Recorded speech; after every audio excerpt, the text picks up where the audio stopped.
지난주 내린 40cm 이상의 기록적인 폭설에도 광주 전남에는 유례없는 가뭄이 계속되고 있는데요. 오늘 기준으로 광주 전남의 주요 상수원인 동복댐의 저수율은 26.27%, 주암댐은 28.9%로 30%에도 못 미치고 있습니다. 이번에 내린 눈은 물기가 적은 건식눈으로 해갈엔 큰 도움이 되지 못한 건데요. 이번 가뭄은 호남 지역에서 특히 심각합니다. 오늘 기준으로 한강 소양강댐과 충주댐의 저수율이 60%를 넘는 반면 섬진강과 주암댐은 30%가 채 안 되는데요. 원인은 올여름 강수량이 적었기 때문입니다. 북태평양 고기압이 남부지방에 오래 머무르면서 장마전선과 비구름대 등이 아래로 내려오지 못했기 때문입니다. 태풍의 영향도 상대적으로 적었습니다.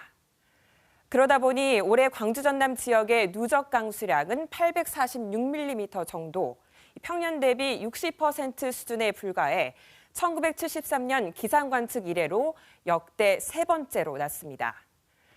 최근 6개월간의 누적 강수량이 평년의 65% 이하면 기상가뭄 상태로 보는데요.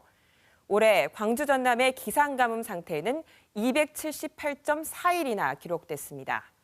문제는 앞으로 기상 전망에서도 예상 강수량이 크지 않다는 건데요. 앞으로도 1월에 강수량이 평년과 비슷하거나 적을 것으로 예상이 되고 2월과 3월에는 강수량이 평년과 비슷할 것으로 예상이 되면서 광주 전남 일부 지역에 기상 가뭄이 있을 것으로 예상됩니다.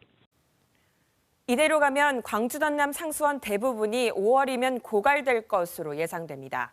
이미 완도를 비롯한 섬 지역에서는 부분적으로 단수에 들어갔고 광주시도 내년 3월이면 30년 만에 제한급수 조치가 불가피해 보입니다.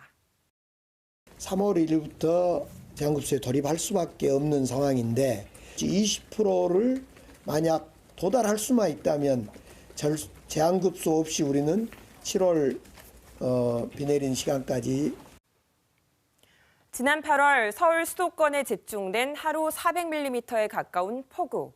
적도 주변에서 발생하는 기존 태풍의 공식을 깨고 고위도에서 발생한 초강력 태풍 흰남노.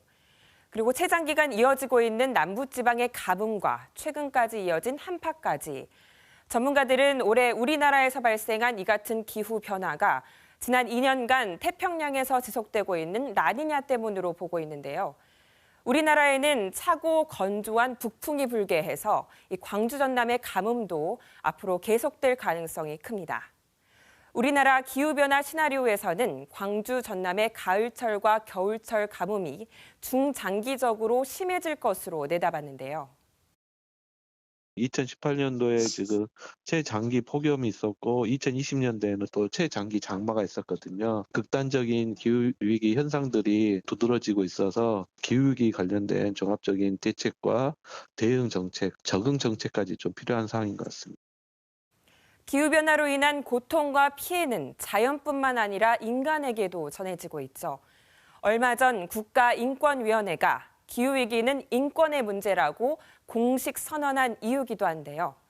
특히 국가가 기후변화에 취약한 사람들을 위한 대책을 세우고 2030년까지 40% 감축하기로 한 탄소 감축 목표치도 재조정할 것도 강조했습니다. 가뭄이 길어지면서 어느 때보다도 물 전략 실천이 강조되고 각종 중장기 대책이 쏟아지고 있는데요. 올해 우리나라 기후변화 현장과 인권위 선언에서 보듯 이 같은 노력이 가뭄 대응으로만 그쳐선 안 되겠습니다. KBS 뉴스 하선아입니다.